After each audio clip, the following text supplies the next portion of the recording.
Recently I read Genesis 32:22 about God wrestling with Jacob. Now I'm going to read a brief summary. The story of Jacob's wrestling match with God is written in the Bible in Genesis 32:22. Jacob is left alone on the bank of the Jabbok River during his journey back from Canaan.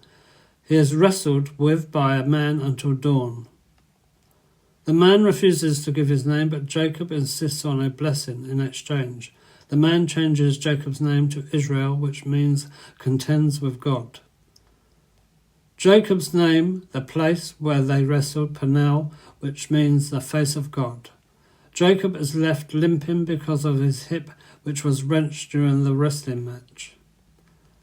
To this day, the Israelites do not eat the tendon attached to the socket of the hip because of what happened to Jacob. And that is the word of the Lord.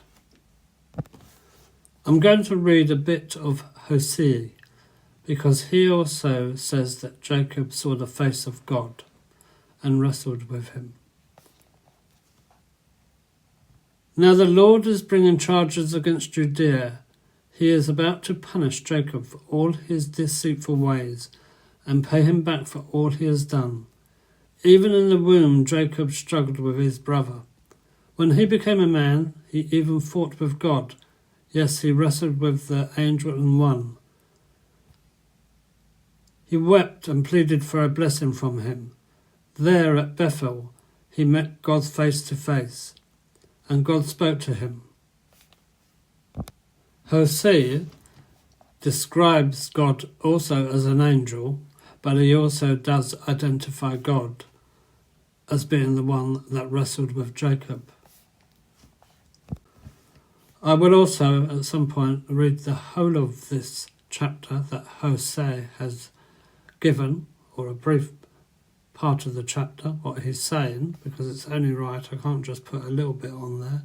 You have to read it all. I will do that at a later time. Thank you.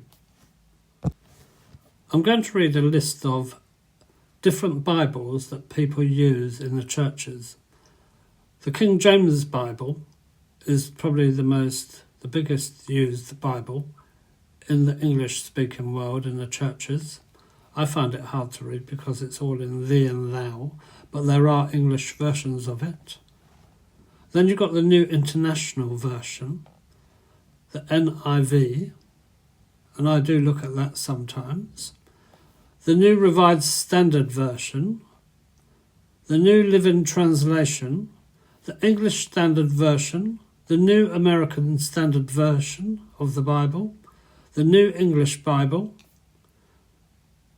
the Revised English Bible, and that's just too many to be quite honest, and they all have different variations, and I find it disturbing. Even where the Lord is my shepherd, Psalm 23, that's been changed around, and it's not right. I like the old-fashioned version.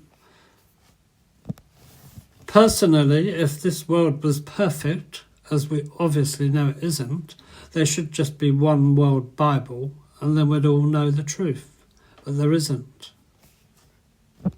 And that's the same with Genesis 32:22. There's slight variations in it and other people are putting their slant on it. So I just have to read what I believe and also what I know God gives me, because I've received the Holy Spirit and he will teach you, and he is teaching me, and he helps me discern what the truth is. But at the moment, we'll just have to leave it at that.